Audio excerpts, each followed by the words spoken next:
Hello anime lovers, और आज हम देखेंगे साकामोटो डेज के एपिसोड नंबर 2 को। इसके पिछले एपिसोड की लिंक आपको डिस्क्रिप्शन में मिल जाएगी। तो चलिए जानते हैं इसकी आगे की कहानी को बिना किसी देरी के। अब तक हमने देखा कि शिन जो साकामोटो को मारने आया था वो भी अब उसी की दुकान पर काम करने लगता है। वो साकामोटो की तारीफ करता है कि रिटायर होने के बाद भी वो कितना खतरनाक है और कितनी आसानी से उसने उन सभी गुंडों को मार दिया था। साकामोटो अपने मन में शिन से कहता है कि वापस काम पर लग जाओ, लेकिन फिर भी शिन बोलता है कि आपने तो सबको एक झटके में मार दिया। अब ये बात साकामोटो की वाइफ सुन लेती है जिसका नाम एओई है। वो साकामोटो से पूछती है कि कहीं वो फिर से हिटमैन वाला काम तो नहीं करने लगा, जिस पर साकामोटो डरते हुए मना करता है। शिन बोलता है कि लेकिन आपने तो उन सबको मार दिया था, जिस पर साकामोटो कहता है कि उसने किसी को मारा नहीं है, बस बुरी तरह से घायल किया था। एओई अब गुस्से में साकामोटो को धमकी देती है कि अगर उसने कोई बुरा काम किया और फैमिली रूल तोड़ा तो वो उसे डिवोर्स दे देगी, जो सुन साकामोटो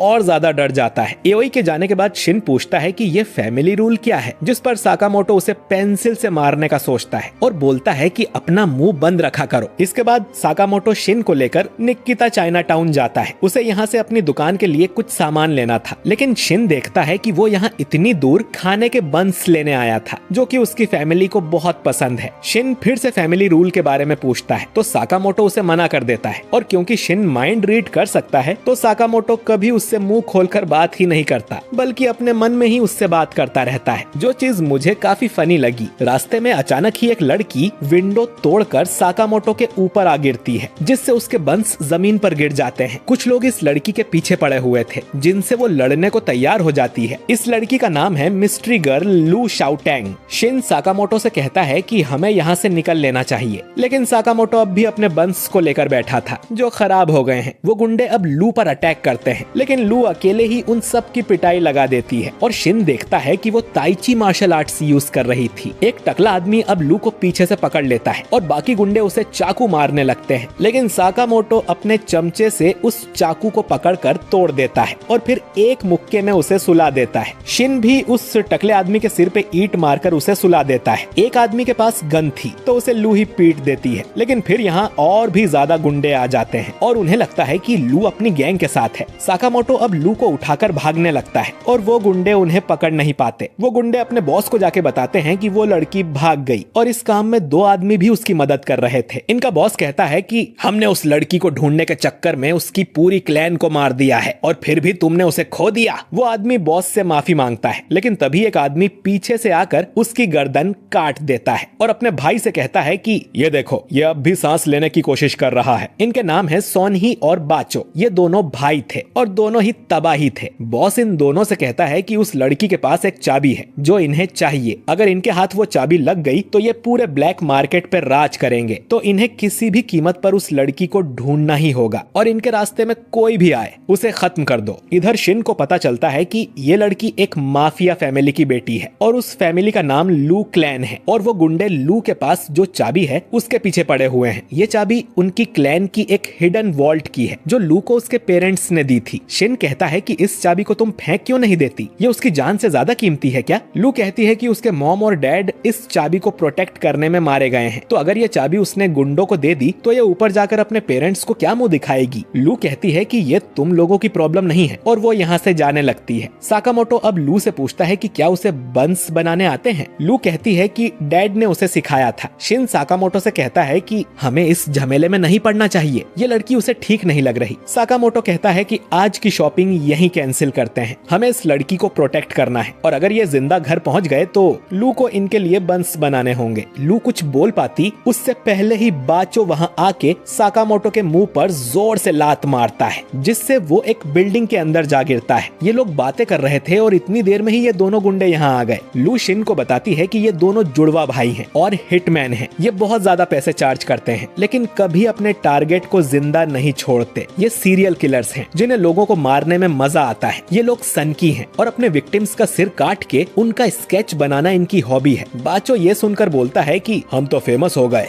जिस पर सोन ही कहता है कि हम हिटमैन हैं, लोगों को हमारे बारे में ज्यादा पता नहीं होना चाहिए। शिन तभी सोन ही को मारने आता है, लेकिन सोन ही उसका हाथ पकड़ लेता है और पूछता है कि तुम गुस्सा हो क्या कि हमने तुम्हारे दोस्त को मार डाला? शिन अब कहता है कि तुम्हें लगता है कि वो मर गया? तुम कितने बुद्धू हो, कोई नौसिखिया हिटमैन ही होगा जिसे साकामोटो साकामोटो के बारे में नहीं पता है। बाचो अब लू के पीछे जाता है और उसे मारने की कोशिश करता है, लेकिन साकामोटो यहाँ आकर एक मुक्के में उसे सुला देता है, जिससे उनके नीचे की छत टूट जाती है। सोन ही साकामोटो से पूछता है कि तुम कौन हो, जिस पर साकामोटो बोलता है कि राजमा के बंस भी अच्छे लगेंगे। छत तोड़कर ये लोग एक किचन में आ गए थे। सोन ही लू से कहता है कि चाबी हमें दे दो तो तुम्हें आसान मौत मिलेगी। लू बोलती है कि ये उसके पेरेंट्स की आखिरी निशानी है, तो वो इसे कभी नहीं देगी। सोन ही बोलता है कि तुम्हारे पेरेंट्स ने भी यही बोला था जब मैंने उन्हें मारा था।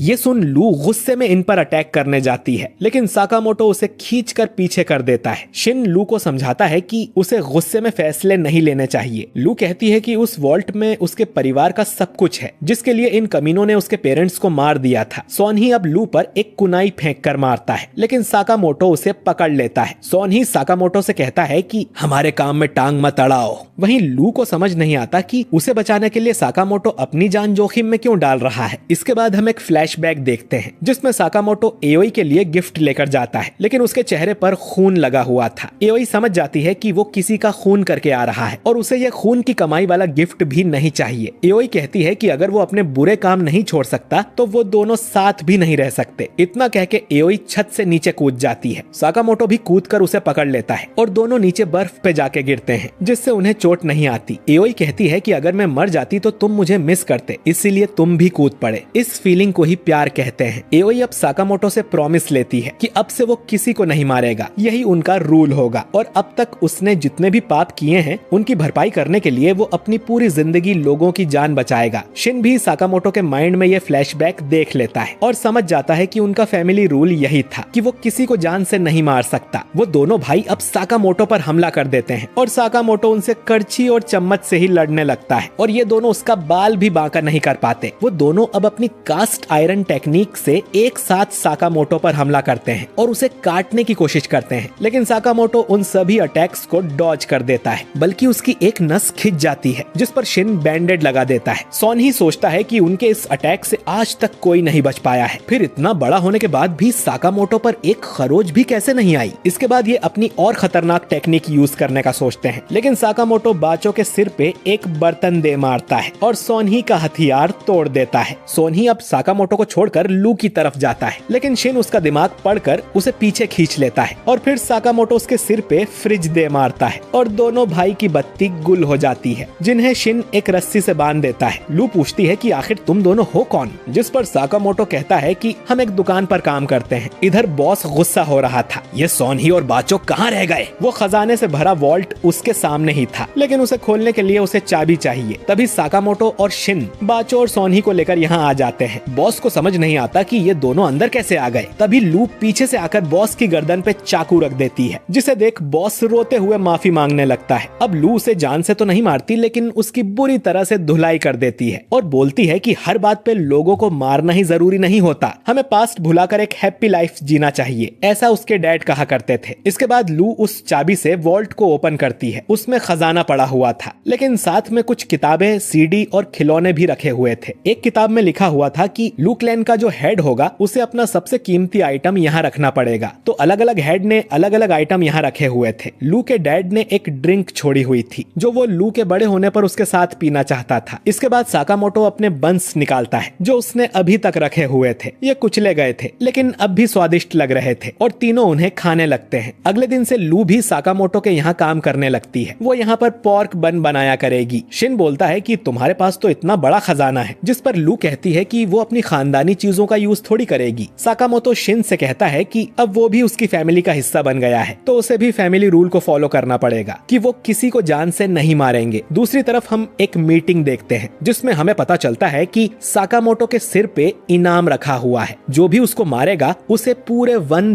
बिलियन येन का इनाम मिलेगा। और ये एपिसोड यहीं पर खत्म हो जाता है। तो दोस्तों, आपको ये एपिसोड कैसा लगा कमेंट करके जरूर बताइए।